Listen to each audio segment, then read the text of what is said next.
நண்பர்களே, அரசியலமைப்பு சட்ட விதி பற்றினாக்கா 243 பற்றி தான் இந்த கேள்வி இடம்பெற்றிருக்கு.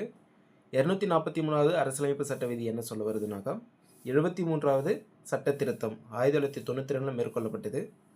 இது எதனோட தொடர்புடையது பற்றினாக்கா, மூன்றடுக்கு பஞ்சாயத்து ராஜ் முறையை தொடர்புடையது. இந்த மூன்றடுக்கு பஞ்சாயத்து ராஜ் முறை பற்றிய அட்டவணை என்னன்னு பார்த்தீங்கன்னா 9வது அட்டவணை. இது தொடர்புடைய மொத்த விதிகள் பார்த்தீங்கன்னா 243 முதல் 243 வரை பார்த்தீங்கன்னாக்கா மூன்றடுக்கு பஞ்சாயத்து ராஜ் முறையை மட்டுமே குறிப்பிடுகிறது. ஆப்ஷன் இங்கே ஏ கேள்வி பார்த்தீங்கன்னாக்கா தணிக்கை மற்றும் கணக்கு பஞ்சாயத்து தொடர்புடைய விதி என்னன்னாக்கா 243 ஜே.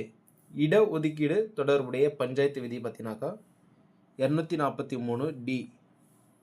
பஞ்சாயத்து தேர்தல் தொடர்புடைய விதி பார்த்தீங்கன்னாக்கா 243 கே.